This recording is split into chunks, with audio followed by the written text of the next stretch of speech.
Good morning, YouTubers, and welcome once again to the eastern wing of the Stink Bug Works, that super secret research and development division of Dr. Jet Laboratories, where we sit around all day and invent things and make stuff. So here's what we're making today. We're working on the MHZ Miss Exide, and in the interest of a better looking model, I opened up this intake. The stock model is, just flat across there, and you paint a black spot there to emulate an intake. And I just didn't like that, so I opened it up. I'll show you more later.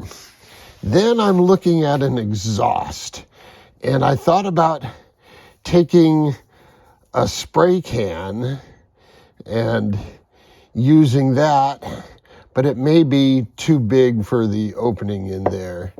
Then I thought about spinning a piece of aluminum down on a mold, but I don't have a piece of aluminum that would work well enough. It'd have to be really soft stuff and probably pretty thin, like 20 thousandths or so. And I just don't have anything like that. So I came across an idea. I'm going to look at the size of a metal turkey baster. They're made out of stainless steel, and they're about the size of this dummy plug I made. And I'm thinking, you know what? A turkey baster, a stainless steel turkey baster might be the ticket for that. So we shall see. Now, as you can see, I cut open this intake, and I cut open a space here for the exhaust. And you're saying, but Dr. Jet, your boat's gonna fill up with water. Well, here's what I did.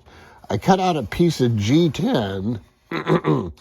I cut out a piece of G10 to fit the opening in here, and I epoxied it in place. And just to make sure everything was structurally sound and watertight, I came in with a single layer of, I think this is 1.5 ounce cloth.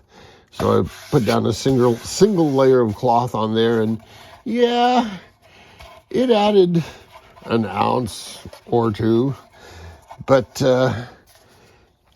remember, the purpose of this boat is to look good, not so much go as fast as possible. This boat's mission is to do some ovals and get everybody looking at it and going, oh, that looks cool. That's its job. So the next thing I did was I made boxes for the fins. And what's going to happen is when this goes into the paint shop, I'll pull all this hardware off, and I can get a square across this transom and get a parallel fins, because this thing's going to go 40, 50 miles an hour, and these fins are going to be effective. So I want them pretty much in the direction of travel. So what'll happen is this box will go in there, and I think, the canopy. I think the bottom of that box is going to fit here in this shoe and maybe up on this ramped up end. So what'll happen is I'll cut a square hole in there and then keep fitting these down until I like the fit. I'll epoxy them on the bottom, and I'll put one in. And then once it's set up, I'll flip it over and put some chopped fiberglass mixed with epoxy on the bottom side of the top deck here and seal one of them up. And then once this one's in and set, it'll be a whole lot easier to set the angle of dangle on the opposing one to be the same as this. If I try to set them both at the same time, you're asking for trouble. So I'll set one and then set the other one to match it. So it'll be several gluing processes, each of which takes a day.